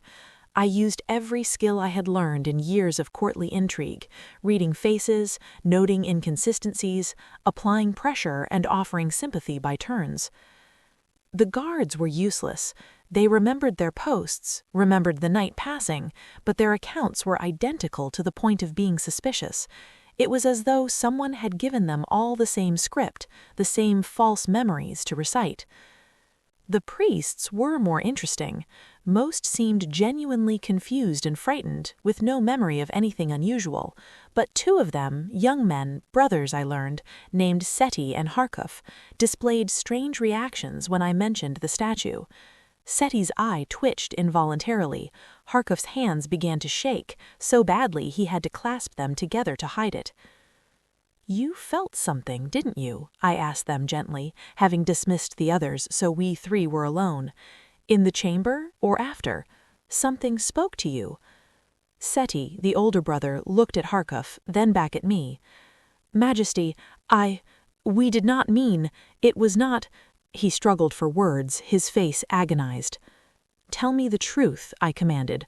"I will not punish honesty, but lies will bring my full wrath down upon you." It was Harkuf who broke first. "It showed us our father," he whispered, tears streaming down his face. "He died 3 months ago, Majesty. Disease. It was terrible. He suffered so much at the end. And the voice, it said it could bring him back, not as a spirit, but truly alive in his own body. It said the statue contained that power, and if you took it and performed certain rituals," I finished, "it told you exactly what to do, didn't it?" They both nodded miserably. Seti took up the story. "We waited until everyone was focused on sealing the chamber entrance. We slipped away, came back to the barge. The guards were there, but when we approached them, they just stopped, stood still like statues themselves. We walked right past them, broke open the chest. Our hands did it, Majesty, but it felt like we were watching from outside ourselves. We took the statue and hid it in the temple, in one of the storage rooms behind the main sanctuary." "And then what?" I pressed. "What were you supposed to do with it?" "It said we had to wait," said Harkuf. "Wait for the right time, the right conjunction of stars. 3 days from now, when Sirius reaches its zenith at midnight, we are to take the statue to the place where our father is buried, perform the ritual it taught us, and he will return." 3 days. I calculated quickly. That would be the night of the new moon, when darkness was deepest, a significant time for any ritual, particularly one involving powers that thrived in shadow and secrets. "Show me where you hid the statue, now," I commanded. They led me through the temple, Apollodorus and 4 guards following close behind. The temple was emptier than before. Many of the priests had fled after the previous night's disturbance, unwilling to remain near a place where such terrible powers stirred. I could not blame them, though their absence made the temple feel abandoned, haunted. The storage room was deep within the complex, past the public areas, through corridors reserved for priests and temple officials. It was dark, lit only by the torches we carried, and filled with the detritus of centuries, broken statues, old offering tables, papyrus scrolls too damaged to preserve in the library, vessels that had outlived their usefulness. Harkuf led us to a corner where old linen wrappings were piled, cloth that had once covered sacred objects or wrapped the dead. He began pulling away the fabric, his hands shaking, revealing nothing. The space was empty.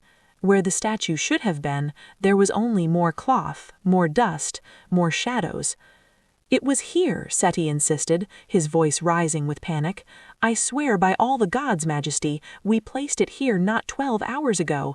I checked it this morning before the questioning began. It was here." Apollodorus began searching the room systematically, his soldiers joining him. They turned over every pile, checked every corner, looked for hidden compartments or false walls, but it was clearly futile. The statue was gone. Someone else had taken it, someone who knew where the brothers had hidden it, who had moved while we were occupied with our interrogations. The entity was playing games with us, moving pieces on a board we could not fully see. "Could it move on its own?" Antony asked from the doorway. He had insisted on following despite my protestations, unwilling to let me venture into potential danger with Afim. "I have heard stories of statues that walked, images of gods that moved of their own accord." "The old stories," Amenhotep said softly. I had not heard him approach, but there he stood, leaning heavily on a staff, his ancient face grave. "Yes, there are tales of such things. During the Old Kingdom particularly, when the boundary between the divine and mortal was more fluid. Statues that could house a god's presence, that could act as vessels for divine will.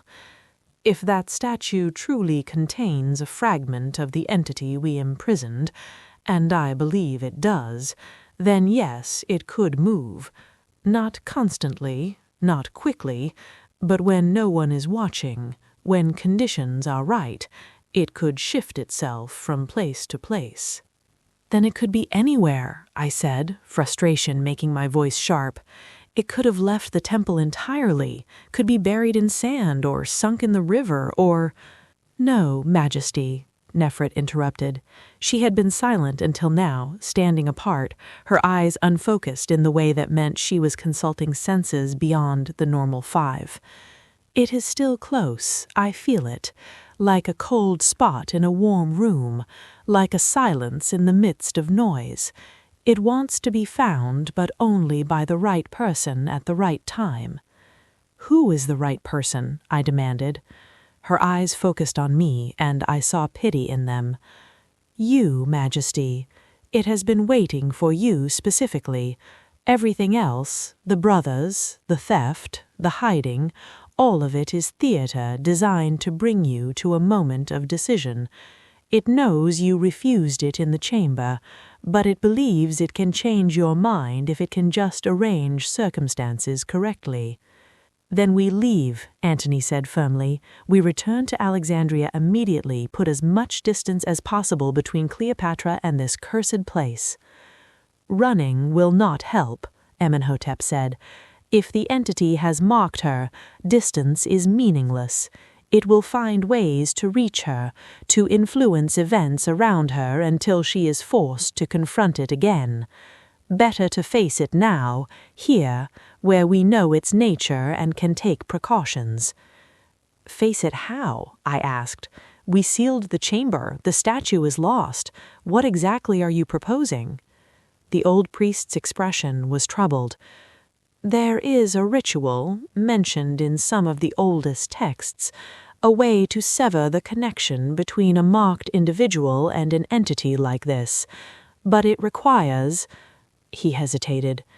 "It requires confronting the entity directly, bargaining with it from a position of strength.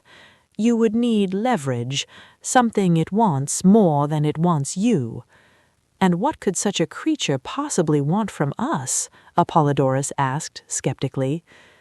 "Freedom," Amenhotep said simply. "Complete, unrestricted freedom. It is bound by the seals we placed, limited by the rituals of containment. But if it could negotiate a partial release, a compromise where some of its power was freed while the rest remained imprisoned, it might accept that, might release its claim on you in exchange for that partial victory." "Absolutely not," Antony said before I could respond. "You are proposing to bargain with the very thing we just spent the night sealing away, to give it exactly what it wants. That is madness." "The alternative is to let it continue its games, to let it manipulate people, steal their wills, arrange circumstances until eventually it gets what it wants anyway. At least this way we control the terms, we choose the time and place, we set limits on what is offered and what is refused." They continued arguing, but I barely heard them. My attention had been caught by something else. A sensation, subtle but unmistakable, the same feeling I had experienced in the chamber, that sense of being watched by something vast and patient. It was here, in this room, observing our discussion, listening to our plans. I turned slowly, examining the shadows, the piled objects, the darkness in corners that our torches could not quite dispel. And there, half hidden behind a fallen column, I saw it. The statue. It had not been there moments before, I would swear to that, but there it was now, sitting upright as though placed deliberately, its inhuman eyes catching the torchlight and reflecting it back with that same internal glow I had seen in the pool. Everyone fell silent as I approached it. I felt them watching me, felt their concern and fear, but none of them tried to stop me. Perhaps they understood that this moment was inevitable, that from the instant I had first laid eyes on the statue, this confrontation had been ordained. I knelt before it, bringing my eyes level with its stone gaze. Up close I could see details I had missed before, the way each scale on its body was individually carved, the subtle variations in the stone's texture that gave it an unsettling suggestion of actual flesh, the small hieroglyphs inscribed in patterns across its surface. "You wanted my attention," I said quietly. "You have it. Speak. Tell me what you truly want." The response did not come as sound, but as thought, as concepts that formed directly in my mind with a clarity that was almost painful. Freedom. Release. The world above that we have not touched in ages beyond counting. And in exchange for this freedom, what would you give? Everything. Anything. Name your price, daughter of the Nile, last true pharaoh of the old blood. We can make you immortal. We can make Egypt eternal. We can give you power to reshape the world according to your will. At what cost? I have seen what you are. I know the price of your gifts. A pause, and I felt something like amusement from the entity. You have seen one truth, but not the whole truth. We are merely hunger. We are also memory. We are the repository of every ritual, every spell, every secret that was known before the gods claimed dominion over creation. We are the library that burns beneath the world, and we would share it with you. And gradually, piece by piece, you would consume me until nothing remained but another face in the darkness. Only if you were weak, only if you lacked the will to maintain your boundaries. But you, Cleopatra, you are strong. You could use our power without being used by it. We have waited so long for one like you. I felt the temptation rising again, stronger now than in the chamber, because there was truth in what it said. I was strong. I had ruled Egypt through wars and famines and plots that would have destroyed lesser monarchs.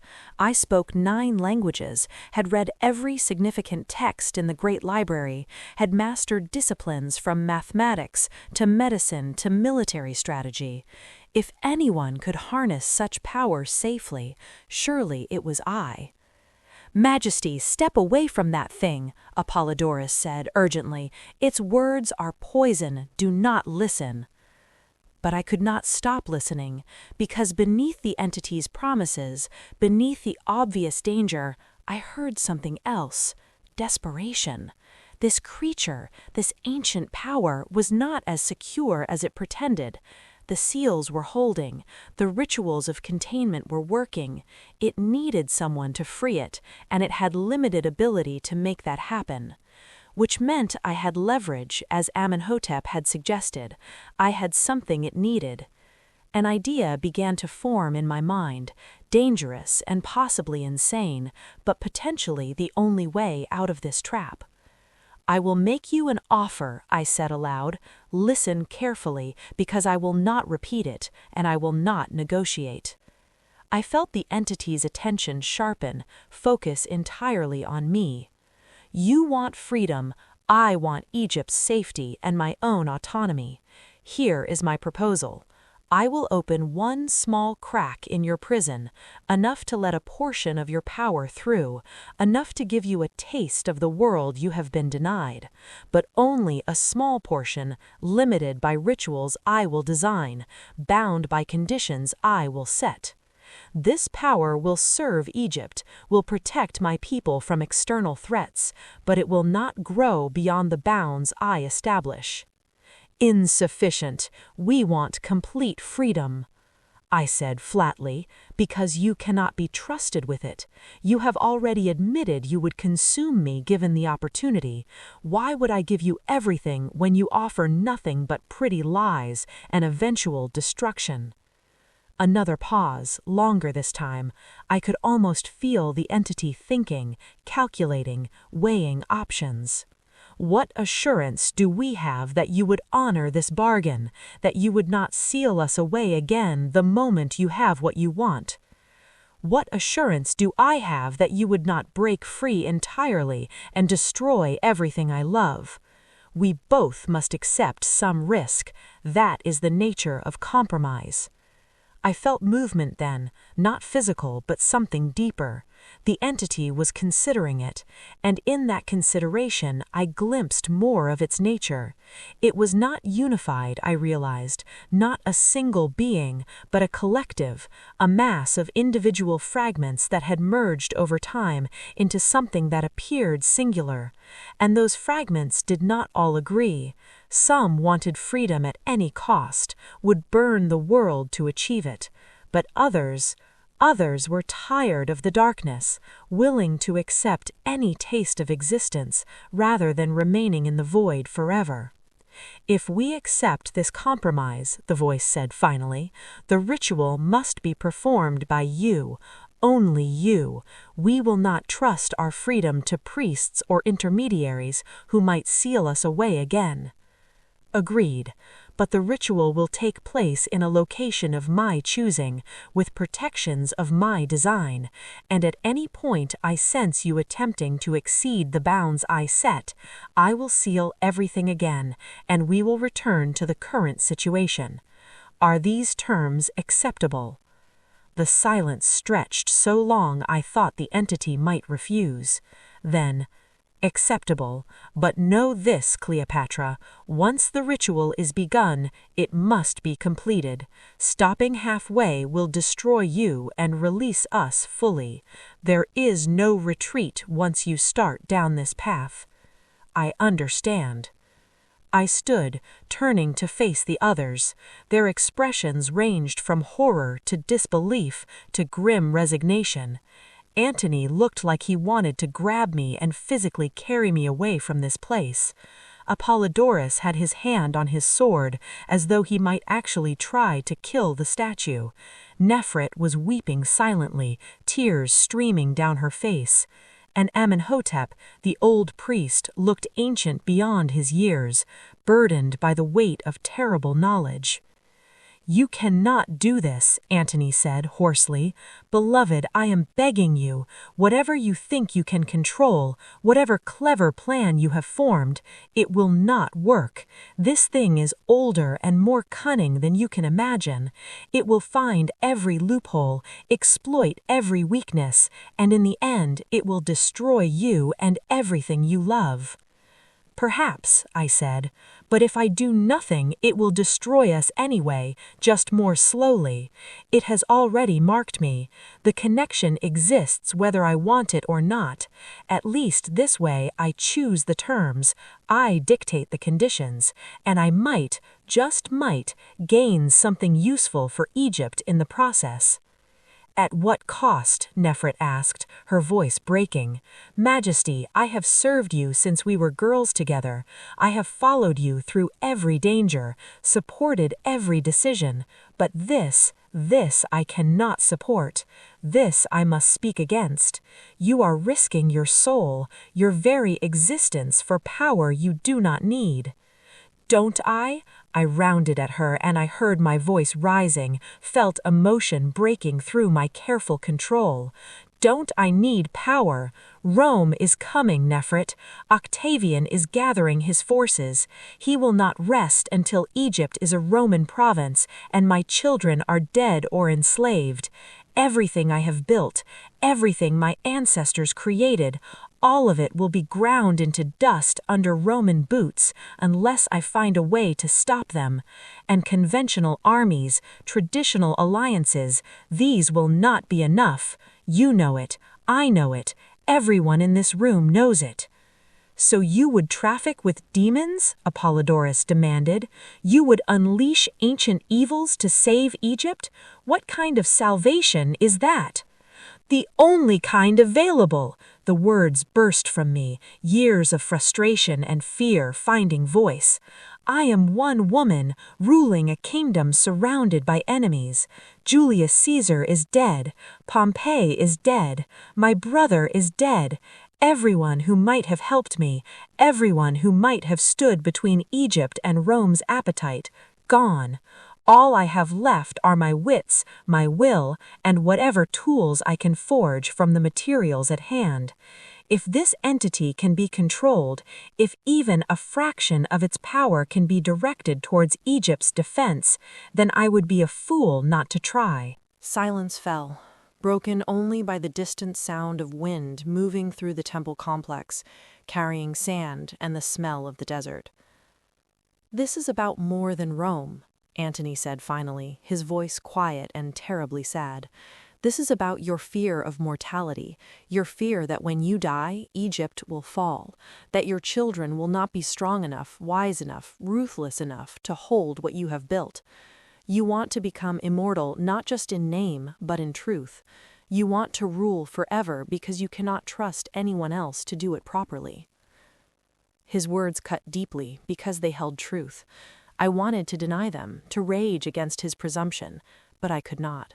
He knew me too well, loved me too completely to be fooled by my rationalizations. "And if that is true," I asked, "if I do want to protect Egypt, not just in my lifetime, but for all time to come, is that ambition or is that love? Is it wrong to want to secure the future for my people, for my children, for the culture and civilization that have endured for thousands of years?" "It is neither right nor wrong," Amenhotep said softly. "It simply is. You are who you are, Majesty, brilliant and flawed, loving and ruthless, wise and foolish in equal measure. Like all the great rulers before you, like all who have worn the double crown, you walk a line between divine and human, and sometimes that balance shifts dangerously towards one side or the other." Then help me maintain the balance, I said. All of you. I am not going into this ritual alone. I need Amenhotep to advise on the proper forms and protections. I need Henti to design a space that can contain whatever I release. I need Apollodorus to stand ready with guards to seal everything again if it goes wrong. And I looked at Antony, feeling my voice soften. I need you to remind me who I am, to pull me back if I start to lose myself. He crossed to me, took my face in his hands, his rough soldier's palms warm against my skin. I will try, beloved, but you are asking me to watch you play with fire and do nothing as you burn. It goes against every instinct I possess. I know, but I need you to trust me, to believe that I know what I am doing.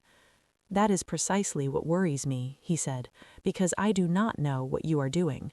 I think you are improvising, hoping your intelligence and will are sufficient to navigate dangers that have destroyed entire civilizations, and I love you too much to pretend otherwise. He kissed me then, in front of everyone, a kiss that tasted of desperation and farewell. When he pulled back, his eyes were bright with unshed tears. "Promise me something," he whispered. "Promise that if you sense yourself changing, becoming something other than yourself, you will stop. You will seal it away again and walk away, even if it means losing everything else." I wanted to make that promise, wanted to give him that comfort, but I could not lie to him, not about something so important. "I promise I will try." It was the best I could offer, and we both knew it was not enough. The next 2 days were spent in frantic preparation. Henti designed a ritual space on the barge itself, reasoning that being on water, the element most associated with the Nile and with the original binding rituals, would provide some protection. He created a circular chamber using movable screens and panels, inscribing them with every protective symbol he could find in the ancient texts. At the center, a small platform where I would stand with the statue. Around the perimeter, places for Amenhotep and 5 other priests to maintain a constant chant, creating a barrier of sacred sound. Amenhotep compiled the ritual itself from fragments of a dozen different sources, some from the temple library, others from scrolls he had kept hidden even from other priests, knowledge passed down through generations of high priests and deemed too dangerous for general access. The ritual he created was complex, requiring precise timing, exact pronunciation of words in languages so old that only he and I could speak them, and offerings that made my stomach turn. Blood, yes, but also tears, breath, memories given physical form through meditation and will.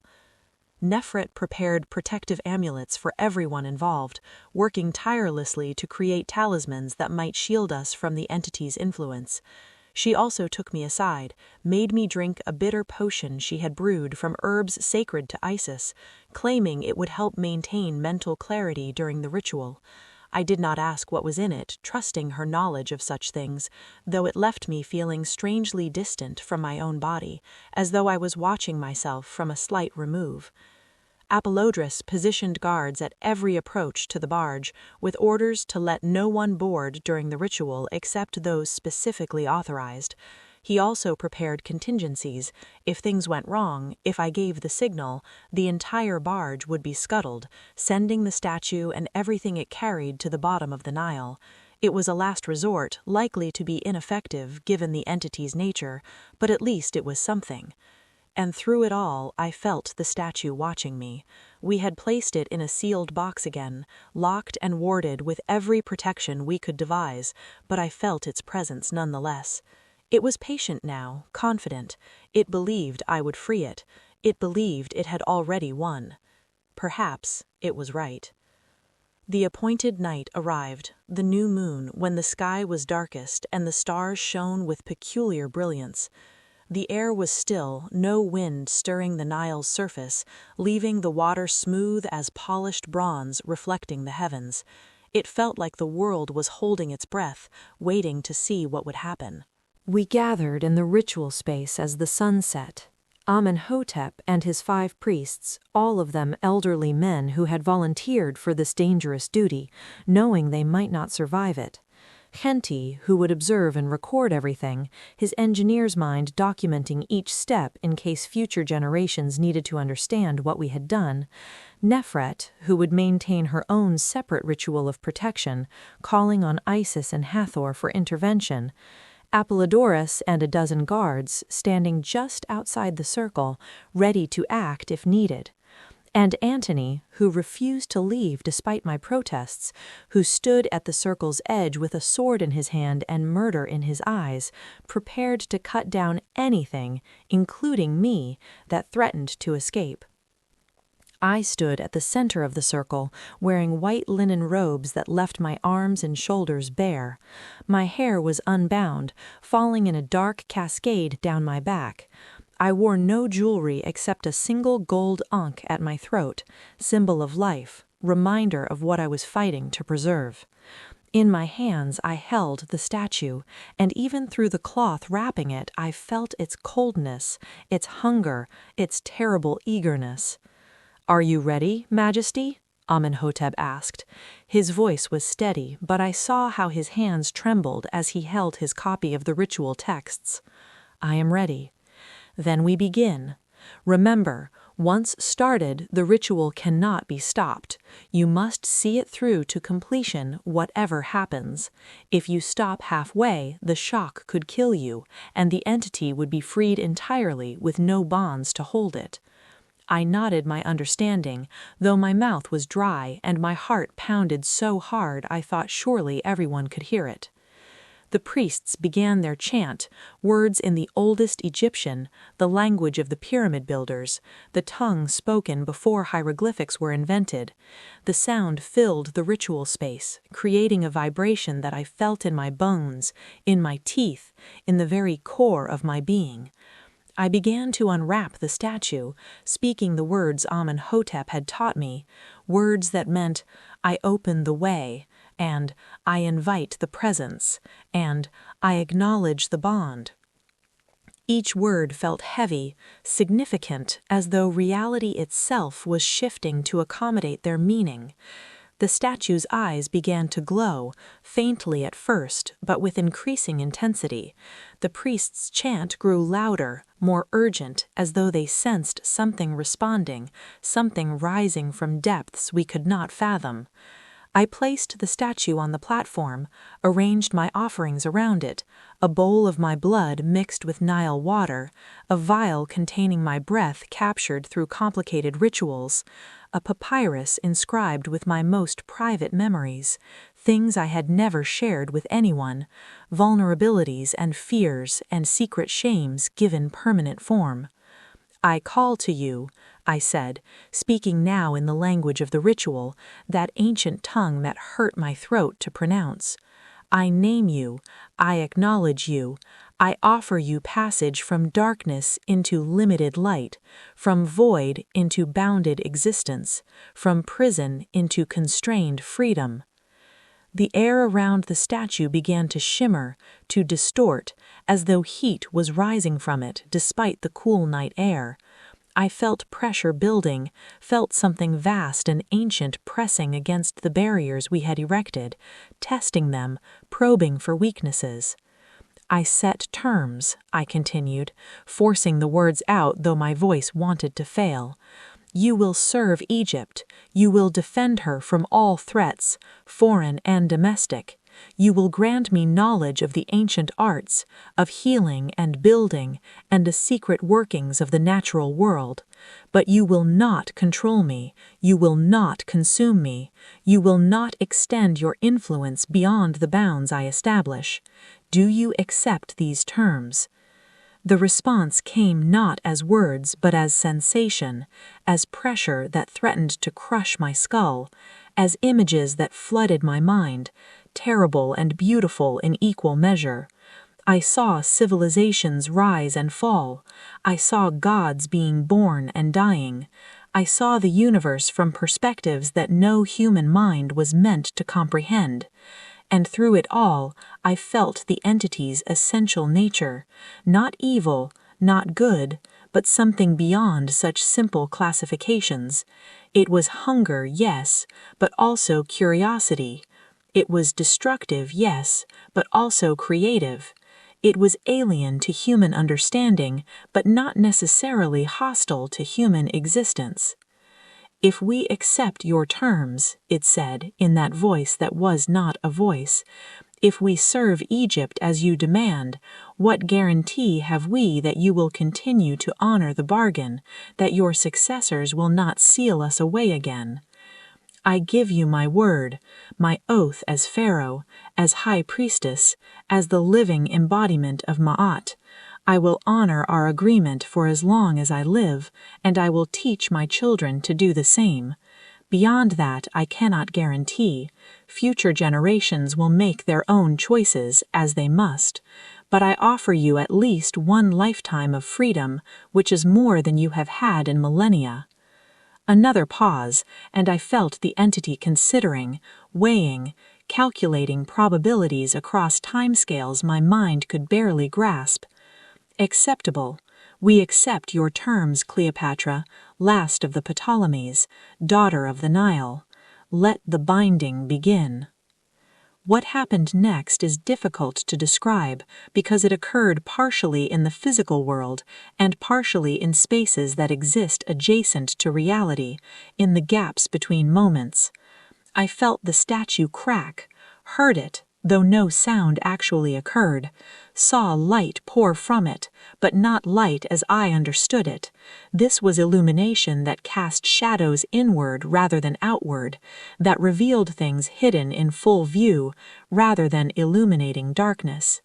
The entity emerged, not fully, not in its complete form, but as I had demanded, a fragment, a piece, a shard of its total being. It was formless, yet took forms constantly, shifting through shapes that suggested creatures real and imagined, objects possible and impossible, concepts given temporary physicality. At times it looked like water flowing upward, at other times like shadow made solid, and at some times, for brief moments, it wore human shapes, ancient faces, people long dead who had touched this power before and been consumed by it. I felt it reach toward me, felt its hunger, its eagerness to merge, to consume, to grow. But the ritual held.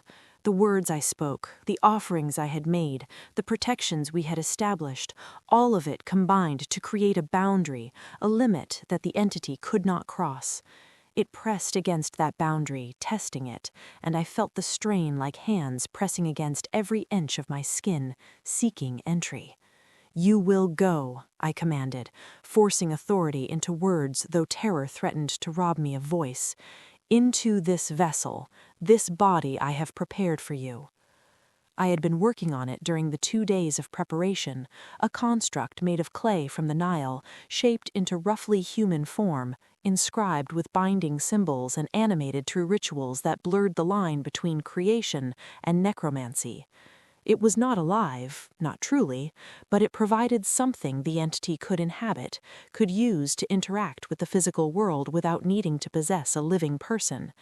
The entity resisted at first, clearly preferring to merge with me, to wear my flesh and wield my authority directly, but the ritual was specific, the terms clear. It had agreed to bounded freedom, and this was part of that boundary. Slowly, reluctantly, I felt it flow toward the Ptolemy Koranos collapsed, blood spreading across the floor, his eyes wide with shock and betrayal. His lips moved, trying to form words, but only blood emerged.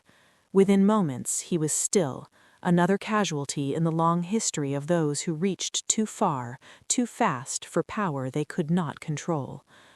I stood over his body, my knife still in my hand, feeling nothing but cold calculation. There would be consequences for this. Rome would demand explanations. Other cousins and distant relatives would whisper about my ruthlessness, would use this death as evidence that I was dangerous, unstable, willing to murder even family members who posed the slightest threat to my authority. Let them whisper. I had protected Egypt. I had prevented a disaster that could have consumed the entire city. That was what mattered. That was all that could matter. Nefret moved quickly to the altar, using more of her consecrated water to douse the fragment, to render it inert. The glow faded gradually, reluctantly, as though the entity within was resisting being silenced. But without someone actively channeling power to it, without the ritual to give it focus and direction, it could do nothing but wait, patient and hungry for the next opportunity. "We need to secure this," I said, wrapping the fragment carefully in silk, then in leather, creating multiple layers of insulation between it and the world. "And we need to find the other fragments before anyone else attempts what Ptolemy tried." "Apollodorus sent word while we were confronting your cousin," Nefret said quietly. "He intercepted the fragment-bearer heading toward the capital. The man resisted, tried to destroy the fragment rather than surrender it. Apollodorus recovered what remained, but it shattered in the struggle, pieces scattered, some into the Nile itself. He believes he recovered most of it, but there may be small shards still out there, lost in the river bottom or carried away by the currents." I closed my eyes, feeling the weight of this new problem. Fragments within fragments, each potentially capable of serving as a focus for the entity's power. We could spend years searching for every piece, and even then we might never find them all. "And Kenti?" I asked, "the fragment that went into the desert?" "No word yet, Majesty, but he took experienced trackers with him. If the fragment can be found, he will find it." I looked down at Ptolemy's body, at the blood pooling on the marble floor, at the ruined altar with its profane symbols. So much death, so much destruction, and for what? We had contained the entity, yes, but at what cost?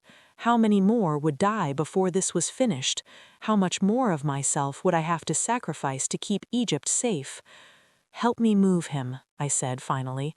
"We will make it look like an accident, a fall, perhaps, or sudden illness, something that will not raise too many questions in Rome." We worked quickly, efficiently, two women well versed in the grim practicalities of disposing of inconvenient corpses. By the time we finished, Ptolemy Keranos looked like a man who had suffered a seizure, nothing more. The altar we dismantled, the offerings we destroyed or hid, the symbols we scrubbed from the walls. Within an hour, the room appeared perfectly ordinary, just the quarters of a visiting nobleman who had died of natural causes. It was dawn when I finally returned to my own chambers, exhausted beyond measure, stained with blood and salt water and the lingering residue of power I did not fully understand. Antony was waiting, pacing like a caged lion, his face haggard with worry. "It is done," I said simply. "Ptolemy is dead. The fragment is secured. One crisis averted." He crossed to me, pulled me into his arms, held me so tightly I could barely breathe. I felt him trembling, felt the fear and relief warring within him. "I thought I had lost you," he whispered into my hair. "When you entered that room, when I could not follow, when I heard nothing for so long, I thought—" "I know," I said, allowing myself this moment of weakness, of human connection before I had to be Pharaoh again. "But I am here. I survived. We survived." "For how long?" He pulled back, looked at me with eyes that saw too much, understood too well.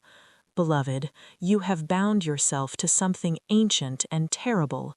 You claim you can control it, can use it without being consumed, but I see changes in you already. The way you killed your cousin, no hesitation, no regret.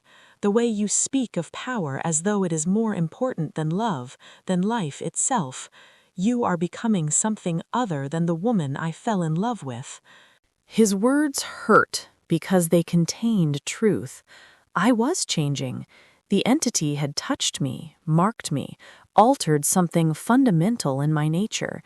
Even now, separated from its direct influence, I could feel its presence at the edges of my awareness, a constant reminder that I was no longer entirely human.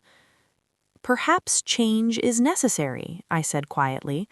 "Perhaps the woman you fell in love with was not strong enough to protect Egypt from what is coming. Perhaps I need to become something harder, colder, more ruthless to ensure our survival." And if, in becoming strong enough to save Egypt, you lose everything that makes Egypt worth saving. He cupped my face in his hands, forced me to meet his eyes. Cleopatra, Egypt is not just land and monuments and political power. It is people, it is culture, it is the ability to love and create beauty and find joy in small moments. If you sacrifice your humanity to save your kingdom, what exactly have you preserved? I had no answer for him, or rather, I had too many answers, all of them incomplete, all of them inadequate to express the complexity of what I felt, what I feared, what I had become. I will do what I must, I said finally, as I have always done, and I will pray that when this is finished, when Rome is defeated or accommodated, when Egypt's future is secure, I will pray that enough of me remains to remember why any of it mattered. He kissed me then, a kiss that tasted of salt and sorrow and desperate hope. We made love as the sun rose over Alexandria, as the city awoke to another day of commerce and gossip and ordinary life. And for those brief moments I allowed myself to be just a woman with her lover, to forget about entities and fragments and the weight of history pressing down on my shoulders. But the respite was temporary, it always was. In the weeks that followed, Kenti returned from the desert, successful in his mission. He had found the fragment bearer, a rogue priest who believed he was acting on divine instruction and had recovered the piece intact. But the priest had died before Kenti could question him, whether by suicide or divine intervention, no one could say. His last words, according to Kenti, were a prophecy. The river will rise, the seals will break, and she who wears the crown will wear also chains of her own forging. More oracle nonsense, I told myself, but I remembered those words, kept them close, turned them over in my mind during sleepless nights. We gathered all the fragments we had recovered, most of the original statue, though not quite all, and sealed them in a new vessel, stronger than before, bound with rituals that drew on Egyptian, Greek, and even Roman magical traditions. I learned that protection comes in layers, that no single approach is sufficient when dealing with powers that transcend normal categories of understanding. The entity in the clay vessel remained with me, kept in a secure chamber beneath the palace, guarded day and night by Apollodorus's most trusted men. I did not call on it again, not yet, though I felt its presence constantly, felt it waiting with inhuman patience for the next time I would need its power, and I knew that time would come. Rome did not stop its machinations simply because I had dealt with one internal threat. Octavian continued building his forces, continued spreading propaganda about Egyptian decadence and the danger of allowing a foreign queen to influence Roman affairs through her relationship with Antony. The final confrontation was inevitable, approaching like a storm on the horizon, dark and terrible and impossible to avoid. When that day came, I would have to decide. Would I call on the entity again? Would I risk further corruption of my soul, further erosion of my humanity to gain the power necessary to defeat Rome, or would I trust to conventional armies and alliances, knowing they would probably not be enough? I did not know the answer. Some days I convinced myself that I would resist, that I would remain human even if it meant accepting defeat. Other days I knew with cold certainty that I would use every weapon at my disposal, would sacrifice anything, even myself, to protect Egypt and my children. The truth, I suspect, lay somewhere between those extremes. I would make choices moment by moment, compromising and resisting in turns, walking that narrow line between power and humanity until the day when I finally fell to one side or the other. But that is the burden of rulership. That is the price of wearing the double crown. Every pharaoh faces such choices, though perhaps none have faced them in quite the form I do, with ancient powers whispering in their dreams, and fragments of inhuman entities waiting to be called upon. I think often about Amenhotep's words, about being the last true pharaoh, the final guardian of a civilization 5,000 years old. The weight of that responsibility is crushing sometimes. To know that when I fail, and I will fail eventually, all mortals do, a whole world will end. Not just my personal world, not just my family or my dynasty, but the world itself as Egypt has understood it since before the pyramids were raised. Rome will come, that much is certain. Whether in my lifetime or my children's, Rome will claim Egypt as its own, will transform our temples into provincial backwaters, will rewrite our history to serve their narrative of inevitable empire. And there is probably nothing I can do to prevent that final outcome. But I can delay it. I can fight. I can use every advantage, every weapon, every alliance and trick and desperate gamble to give Egypt a few more years, a few more decades, a few more generations of independence. And if that fight requires me to traffic with powers that should remain buried, to compromise my humanity in service of my nation, to become something neither fully mortal nor fully other, well, we all must choose what we are willing to sacrifice. I have made my choice. I will live with the consequences, whatever they may be. Nefret remains at my side, though she is changed by her experience, marked by the entity's influence in ways that may never fully heal. She has dreams now, visions that show her possible futures branching from every decision we make.